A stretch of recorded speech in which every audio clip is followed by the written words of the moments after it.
بسم الله الرحمن الرحيم الحمد لله رب العالمين والصلاة والسلام على سيدنا ومولانا محمد وآله وصحبه وأزواجه وذريته أجمعين.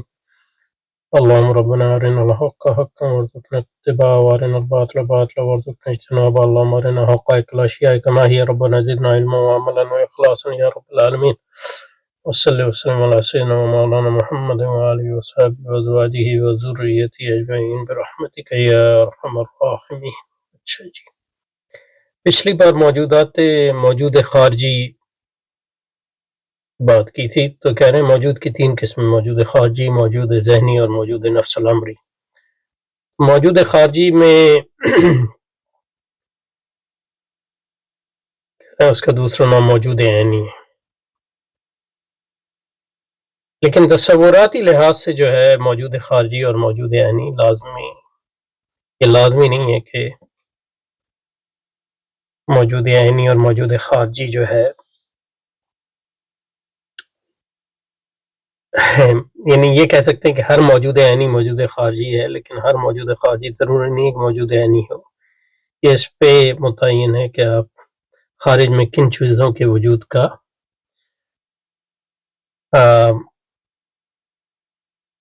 اقرار کرتے ہیں یا وجود کو مانتے ہیں۔ بہرحال یہ اصطلاحات ہیں، تو لیکن یہ ارسطاطیلی سی فلسفے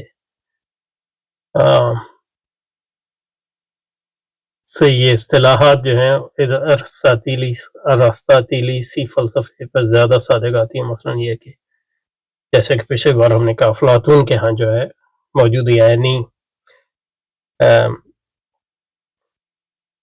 یعنی آیان کے علاوہ بھی موجودات خارجیہ ہیں۔ ابھی حضرت بھی ایکچولی ذکر کریں گے، تو یہ ان کے اپنے اس لحاظ سے بھی لگتا نہیں ہے کہ تعریف جو ہے اتنی اچھی ہے۔ اچھا، دوسری تعریف جو ہے موجودات ذہنی، جن کا ذہن میں وجود ہو، جس کا صرف ہمارے ذہن میں وجود ہو۔ پہلے تو کہہ رہے ہیں صرف ہمارے ذہن میں وجود ہو، تو اس کو موجود ذہنی کہہ رہے ہیں، لیکن بعد میں کہہ رہے ہیں موجود ذہنی کی دو قسمیں ہیں۔ موجود ذہنی حقیقی، وہ موجود ذہنی ہے جو ذہن میں حقیقتاً موجود ہو، ذہن میں حقیقتاً موجود ہو، یعنی اس کا وجود ذہن کے فرض کرنے پر موقوف نہ ہو، جیسے چار کا جفت۔ تو ظاہر ہے یہ ذہن کے فرض کرنے پر تو موقوف نہیں ہے،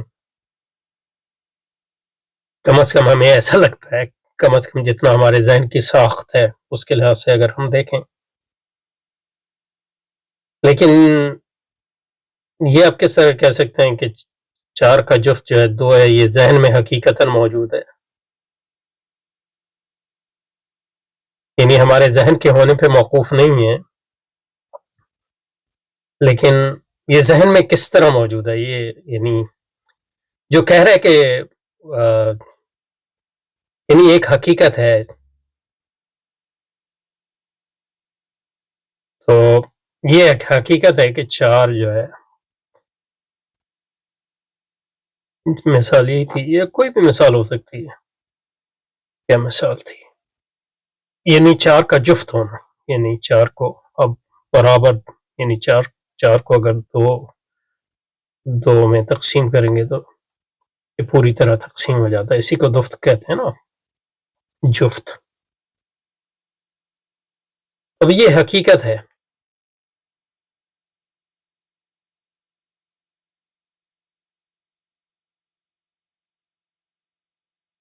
اب یہ اس حقیقت سے مختلف ہے کہ باہر جو ہے ایک درخت ہے،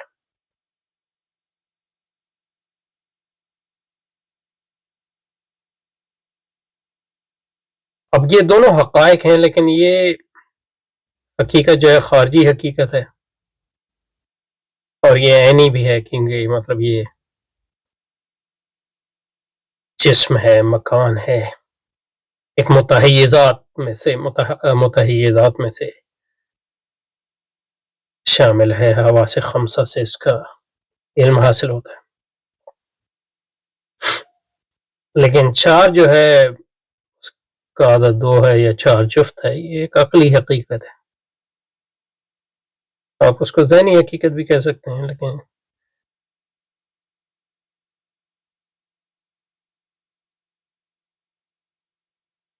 اب ذہنی حقیقت بھی کہہ سکتے ہیں. لیکن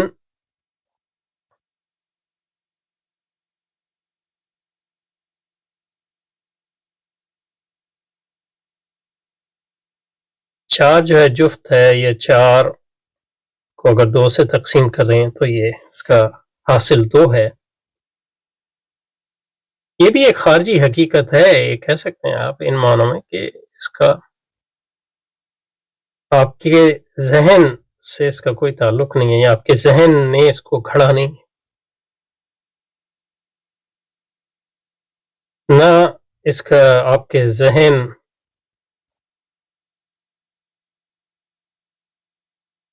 سے آپ کے ذہن پر اس کے وجود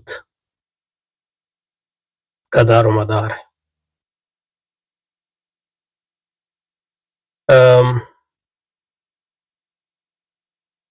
تو اس لحاظ سے ایک خارجی حقیقت ہے، لیکن یہ کہ ایک عینی حقیقت نہیں ہے ان معنوں میں کہ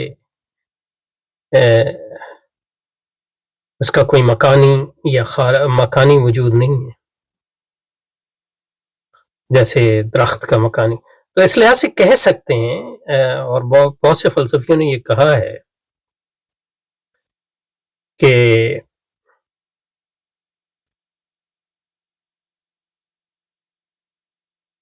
درخت کی بھی ایک خارجی حقیقت ہے. خارجی یعنی ذہن سے خارج ہے. اسی لحاظ سے چار کا جفت ہونا بھی ایک خارجی حقیقت ہے، لیکن یہ ہے کہ خارجی حقیقت کی نوعیت میں فرق ہے. یہ جو ہے ایک عینی حقیقت ہے، اور یہ جو ہے ایک ایبسٹریکٹ حقیقت ہے یا مجرد حقیقت ہے. اب فلسفیوں کے درمیان اس پہ بڑا اختلاف ہے کہ مجرد حقیقت جو ہے اس کا کوئی ہمارے اس کا خارج میں وجود ہے، اور خارج میں وجود ہے تو وہ وجود اس کی کیا حقیقت ہے. تو افلاطونی جو فلسفی ہیں اور افلاطون سے جو لوگ متاثر ہیں وہ یہ سمجھتے ہیں کہ ایبسٹریکٹ اینٹیٹیز، مجرد موجودات کا بھی خارج میں وجود ہے، کیونکہ ان کا جو خارج میں وجود ہے وہ جسمانی وجود نہیں ہے بلکہ مجرد وجود ہے. اس لیے اس کو جسمانی آنکھ سے جو ہے اس کا ادراک نہیں کیا جا سکتا، اس کا ادراک جو ہے عقلی آنکھ سے کیا جا سکتا ہے یا ذہنی آنکھ سے کیا جا سکتا ہے.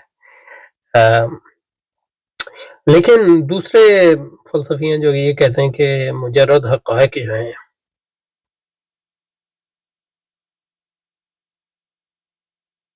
وہ انسانی ذہن کی ساخت سے متعلق ہے.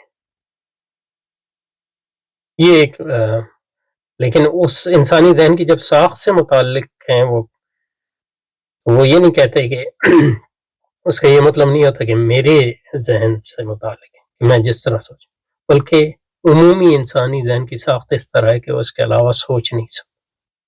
اس کا یہ مطلب نہیں ہے کہ چار جو ہے وہ غیر جفت نہیں ہو سکتا، لیکن اس کا یہ مطلب ہے کہ انسانی ذہن کی ساخت اس طرح ہے کہ وہ چار کو جفت مانے بغیر جو ہے اس کے پاس کوئی چارہ نہیں. تو انسانی ذہن اس لحاظ سے مجبور ہے چار کو جفت ماننے پر. اس لحاظ سے وہ انفرادی ذہن کی تخلیق نہیں ہے، لیکن عمومی یہ نہیں، انسانی ذہن کی ساخت اس طرح ہے.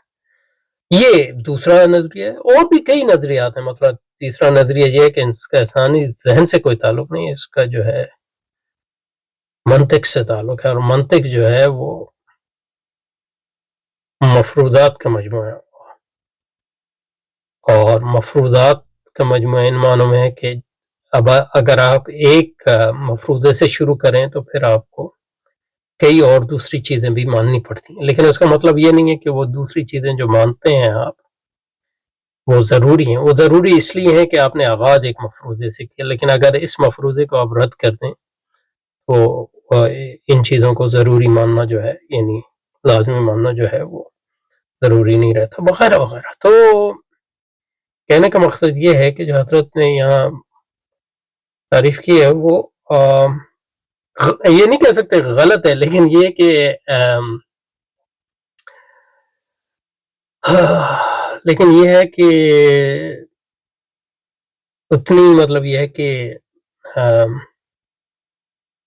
دقیق نہیں ہے، جس کو عربی میں دقیق کہتے ہیں، یعنی دقت سے کام نہیں لیا۔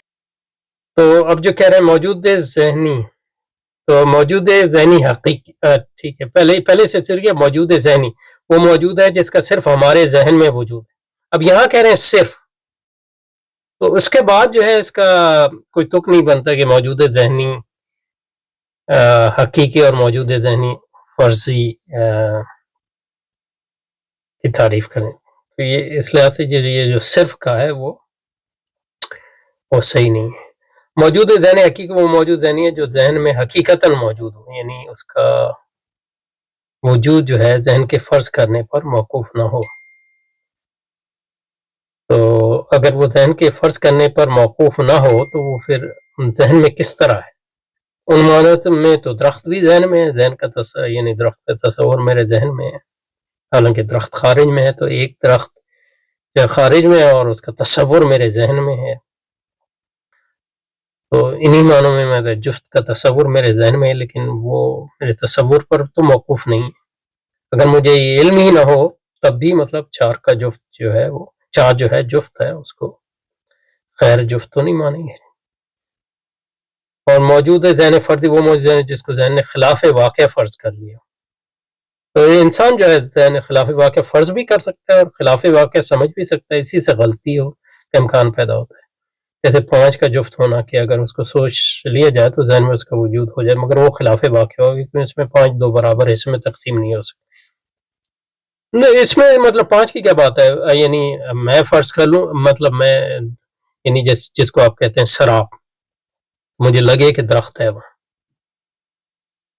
تو وہ موجود ذہنی تو ہے لیکن وہ خلاف واقع ہے، وہ کہ وہ پوری طرح خلاف واقع نہیں ہے، کیونکہ اگر جو خارج میں سورج کی شعاعیں اور ان کا انٹریکشن اگر ہم اس کو دیکھیں تو حقیقت میں وہ سراب تو ہے، لیکن صرف یہ ہے کہ میرے ذہن یہ سمجھتا ہے کہ وہ سراب حقیقت ہے، یعنی حقیقی درخت ہے یا حقیقی پانی ہے مثلا۔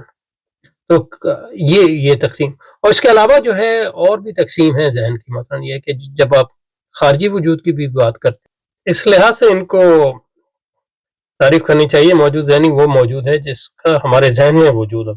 پھر موجود ذہنی کی 2 قسمیں بیان کرنی چاہیے، گو کہ اور بھی قسمیں ہیں، مثلا یہ کہ جس کو ہم موجود خارجی کہتے ہیں، یعنی درخت ہے،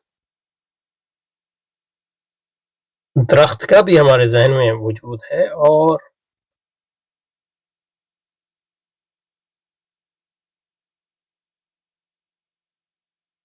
جو ہمارے ذہن میں درخت کی تفسیر ہے وہ بعینی ہی وہ درخت نہیں ہے جو باہر ہے، اور اس پہ بحث ہے فلسفے کے درمیان کی، مطلب یہ ہے کہ خارج میں کیا موجود ہے اور کیا ہمارے ذہن میں ہے۔ تو کچھ تو خارج میں موجود ہے جو ہر ذہن، اور کچھ جو ہے ذہن میں موجود ہے، اور کچھ جو ہے ذہن اور خارج کے تعامل کے نتیجے میں وجود میں آیا ہے۔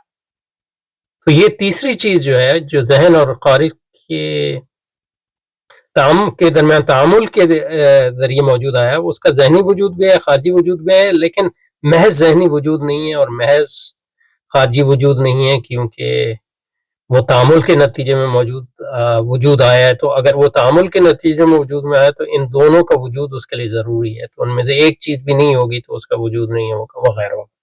بہت سے اس میں جو ہے ممکنات ہیں، بہت سے امکانات ہیں، اور یہ اس پہ ڈیپینڈ کرتا ہے کہ آپ کا کائنات کا فہم کیا ہے اور نظریہ کیا ہے کائنات کے فہم کے۔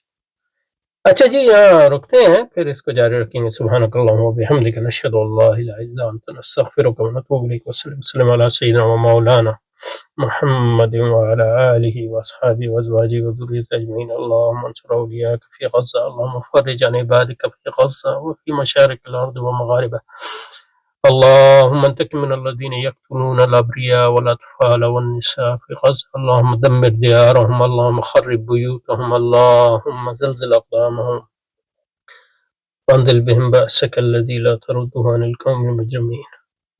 اللهم لا ترفع لهم راية ولا تحقق لهم غاية، واجعلهم عبرة وآية يا رب العالمين. وانصر أولياءك في غزة وفي مشارق الأرض ومغاربها، وانصرهم على عدوك وعدوهم، إنك على كل شيء قدير.